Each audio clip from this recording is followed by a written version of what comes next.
Hello, welcome to Virgo Philippines. So, ito yung reading natin for Virgos. Ayan, take only what resonates, guys.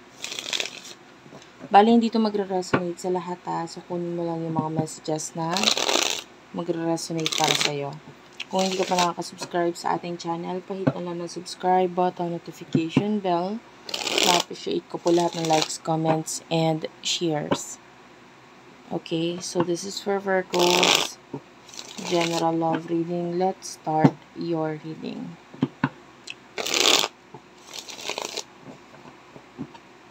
Isang shuffle na lang po.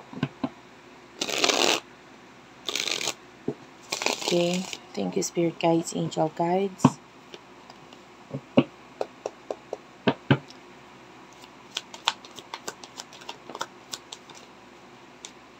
For Virgos, we do have here the Justice card, the Wheel of Fortune. Mga ano to major arcanas. Now we do have here the Four of Pentacles and the Three of Cups. Okay. Bottom of the deck, Knight of Wands.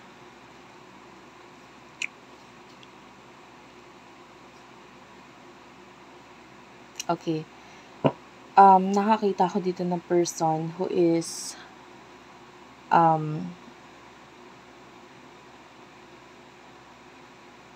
from your past energy, coming from your past, and pwedeng itong person na ito ay actually parang anytime gagawa siya ng movement na pwedeng ikagulat mo. With the Four of Pentacles, pwedeng nag-iipon lang siya ng maybe lakas ng loob, or maybe money, or maybe time. The Justice card, this is your person. That's Libra energy. Pwedeng meron din siyang Libra sa kanyang chart, Sun, Moon, Rising, Venus, Jupiter,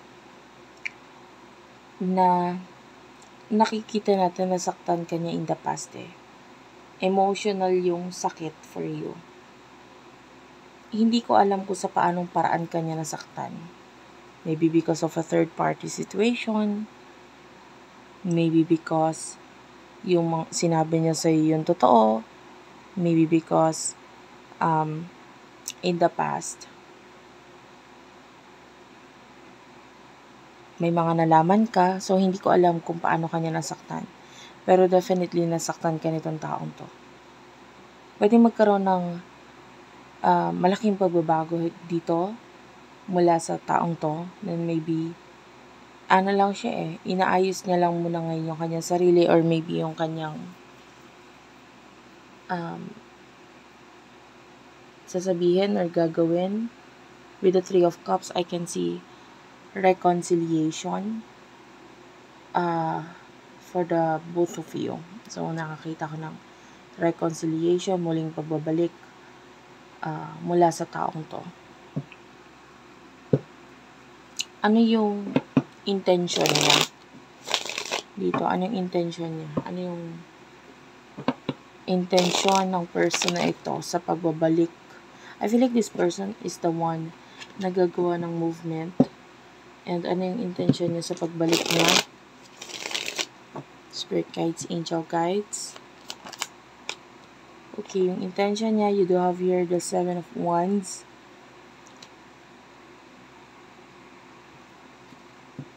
Queen of Swords. And the King of Swords. Four of Cups is here. Actually, yung person na ito is nakikita natin ang intention niya.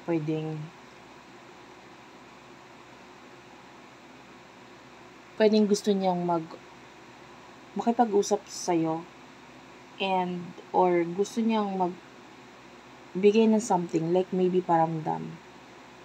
And pwedeng with the King of Swords and the Queen of Swords,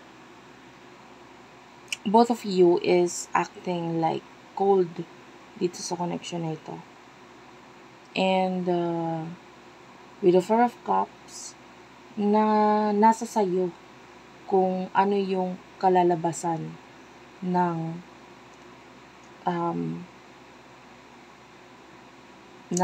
action mula sa person na ito. So, pwedeng, okay, magpaparamdam ako, gagawa ako ng action, konti lang, hindi naman masyadong marami, but hindi ko alam kung interesado ka, or may interest ka pa ba sa akin, or may interest ka ba sa mga sasabihin ko. But yung iba naman sa inyo kasi pwedeng wala naman masyadong sasabihin, but rather paramdam lang, parang ganun, parang oy, kamusta, parang ganun lang. And with the Seven of Wands, pwede kasing nakailang pagpaparamdam na siya in the past, but I can see another actions or another paramdam mula sa taong to. And depende sa'yo kung paano mo sasagutin itong paramdam na ito. So, kung magiging cold ka sa kanya, I feel like yung action ng person na ito, yung intention niya is, okay, magpaparamdam lang ako, pero kung hindi mo papansinin itong paramdam na ito, and then fine, magiging cold na lang din ako. Yung person na ito is like mirroring you. Mini-mirror ka niya eh. Kung ano yung gagawin mo, and then yun din ang gagawin niya. So, both of you are mirroring each other. Could be dealing with your soulmate or your twin flame.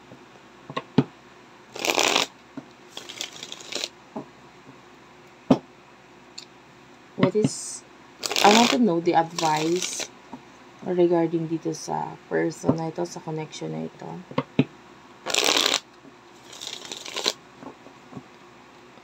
Ano yung advice sa connection na ito or sa person na ito?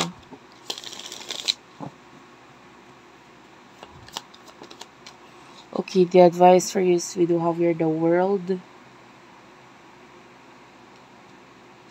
I feel like the advice is be more open. Kung makikita mo, it's like a cat, no? And parang pulling this string. So, it's like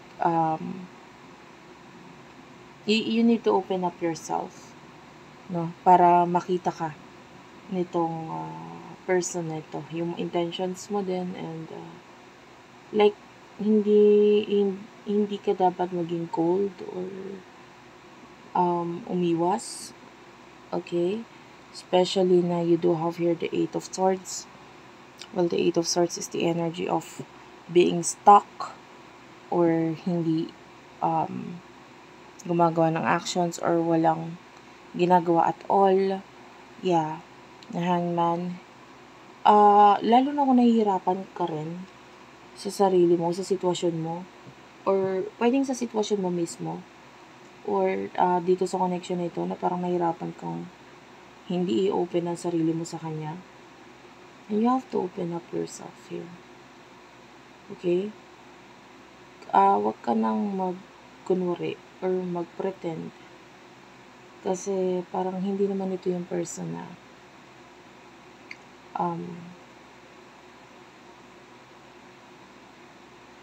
hindi naman ito yung person na parang ipapahamak ka or like good intentions ang nakikita natin mula sa kanya.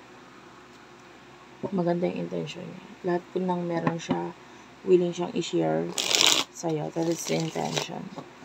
What is this person's feelings towards you? Ano ba yung feelings niya para sa'yo? Parang may naririnig akong tumutugtog ng gitara or ukulele. This could be a reading. Okay, emotions. We do have here the Temperance.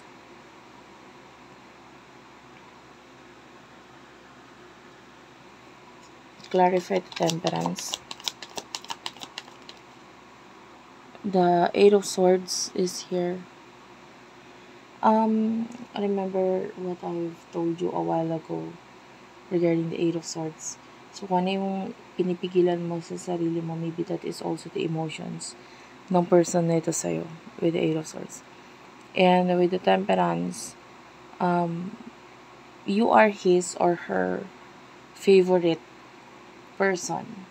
Hindi ka kayang palitan ng iba. Ikaw yung favorite person niya, ikaw yung special para sa kanya. Like,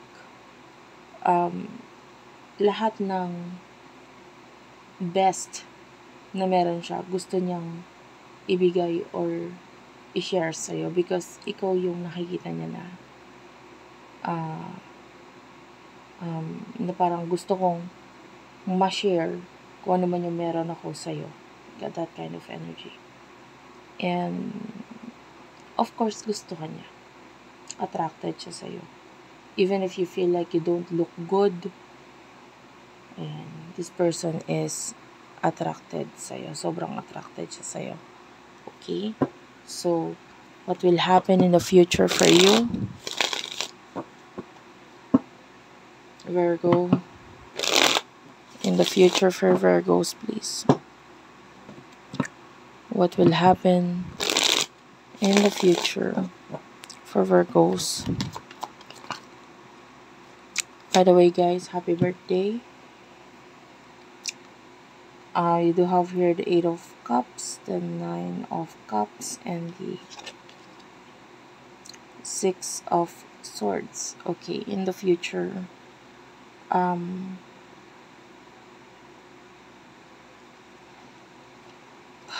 okay. Kunin ko lang yung bottom of the deck. The 10 of Swords is here. I can still see you wasting a lot of your efforts, time dito. The 8 of Cups. Because this is like you, parang nag-aaksaya ng, the water sa isang cup, no? Sa tarot reading, it should be full para masabi nating love. Okay? So, you are wasting your time, your effort sa mga taong either hindi mo kayang mahalin or sila ito na hindi ka kayang mahalin. Like, if you're single, you're just wasting your time. Honestly.